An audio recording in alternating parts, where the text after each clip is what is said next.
here you see what's left. This is what stays, and what people have to live with every single day.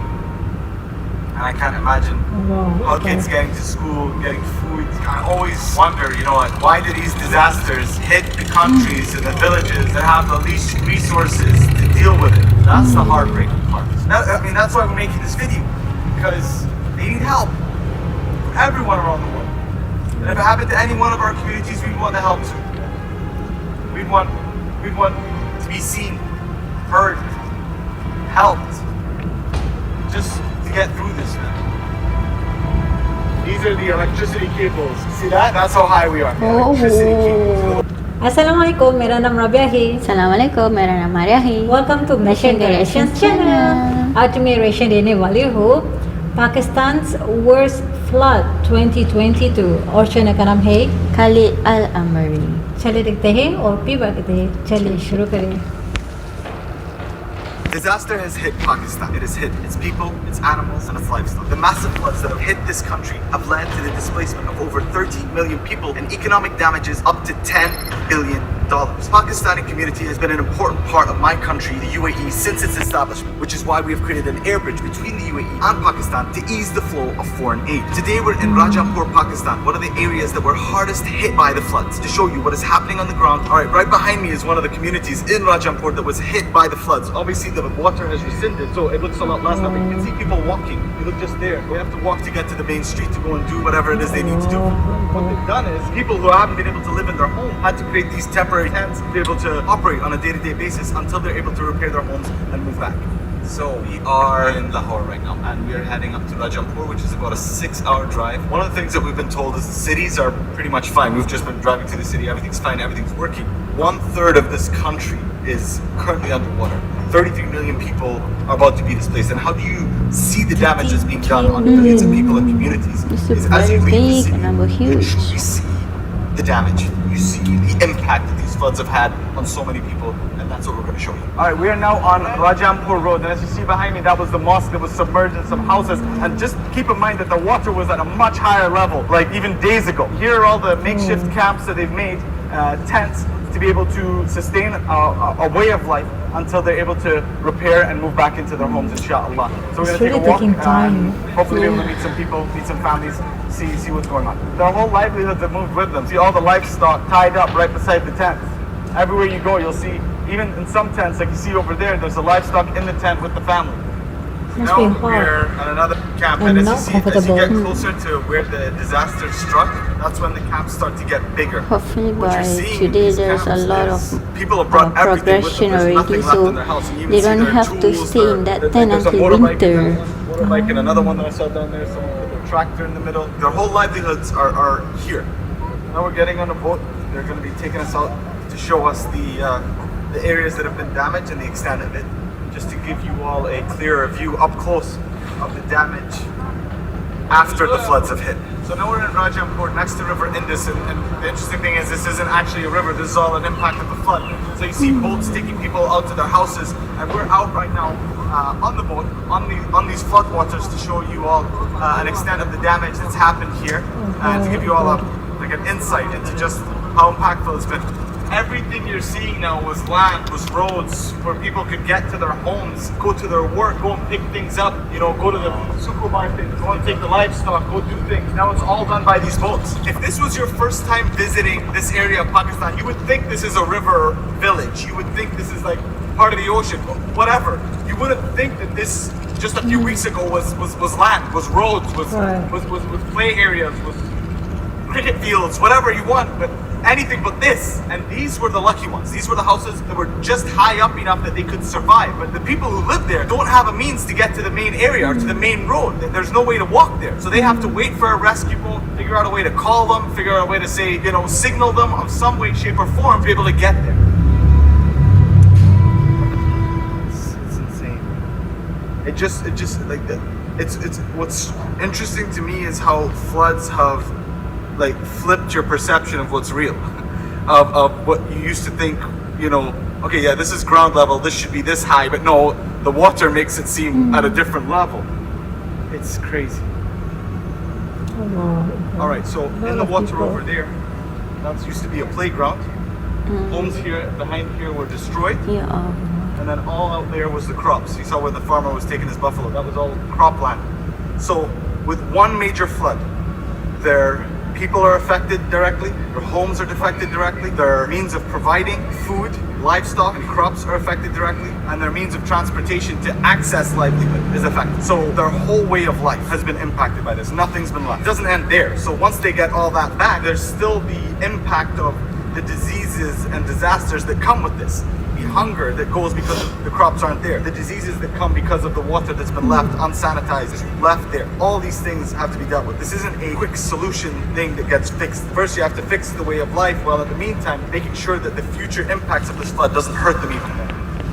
And the first stop we're going to go to is the primary care. That is the first place that patients come to get the help that they need. And we're going to speak to a doctor to talk about the work that he's doing and how we can all help. So there are two types of medical care that are needed. One is the emergency care for people who have been hurt because of the flood itself. The second is the aftermath. So once the floods have receded, that is when you see a lot of diseases come out. That is when you see a lot of skin conditions, breathing problems that come because of the disease that were carried The from the babies. floods. I wanted to ask you, how soon was this hospital opened when the floods started? 15 August 2022.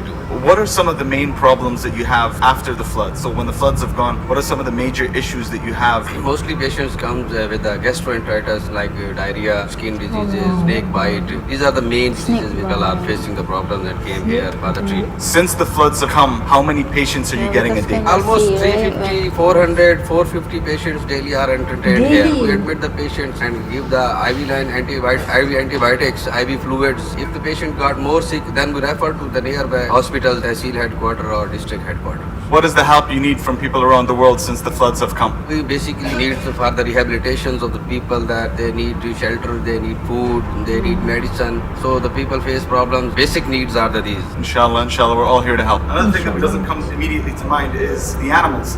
So the livestock, which is a form of living and nutrition for families across this country. When the fields go out, the animals go out too. Animals get sick, the animals suffer, the animals struggle. So this is a center that's been set up just for medication for the livestock. So members of the community can come in here, get the medicine they need for their animals. So the animals are kept in the back, and essentially the animals that are here came with the owners who are getting away from the floods. And they're given the same care here with medical attention, food, and with safety. Okay, when did she come here? So she's been here for the past 15 days. And when does she think she's gonna go home? By the 5th of this month, yeah, after 2 days. What does she want to be when she grows up? Doctor. Doctor? You'll be able to help people the way that they're helping everyone here today, inshallah. Take care. Salam. It's like heartbreaking and inspiring to be able to see kids with such big hearts, such strength, to see the disasters that have been going on around the country over the last, God knows how long, 2 weeks, 3 weeks, and to be in a place like this where your home gets destroyed by the flood, and for you to be able to smile, for you to be able to think, okay, I want to become a doctor, I want to be able to help people in the future. And I don't think words from me can actually articulate what it means for a child to have that sort of strength. And I pray she is home in a few days, inshallah. It's here when you realize the magnitude of the aftermath. You see the damage through the videos that have gone viral of crazy floods and waves going through cities, villages. Here you see what's left. This is what stays, and that what people have to live with every single day. And I can't imagine how kids getting to school, getting food. I always wonder, like, why do these disasters hit the countries and the villages that have the least resources to deal with it? That's the heartbreaking part. That's why we're making this video, because they need help from everyone around the world. And if it happened to any one of our communities, we'd want the help too. We'd want to be seen, heard, helped, just to get through this, man. These are the electricity cables. See that? That's how high we are. The electricity cables. The ones that are high above the ground. It's crazy.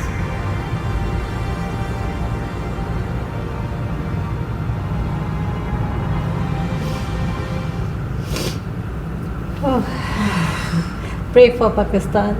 We hope that we can spread the news and we can spread the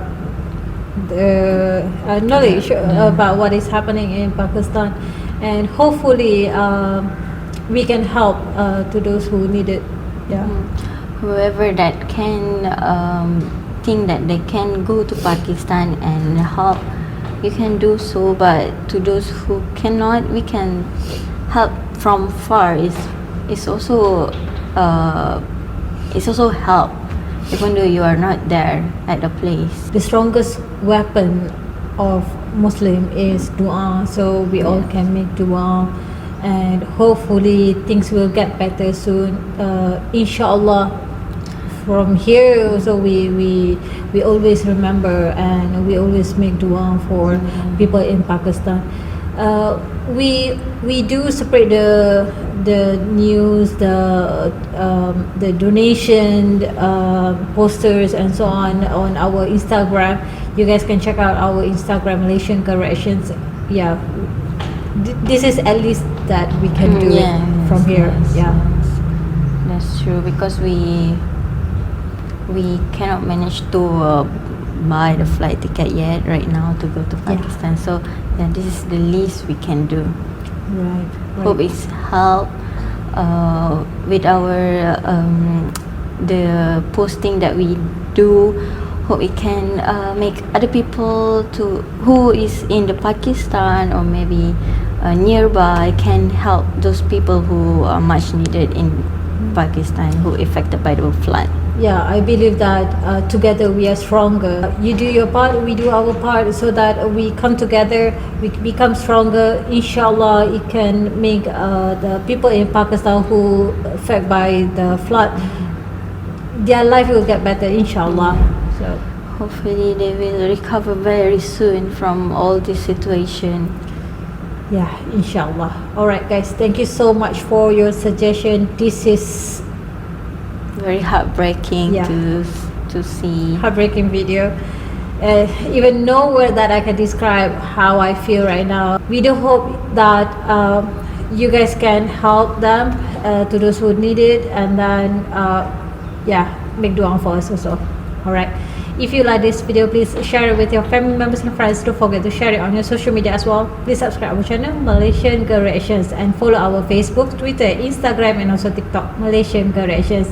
Thank you so much. Till next time. Assalamualaikum warahmatullahi wabarakatuh.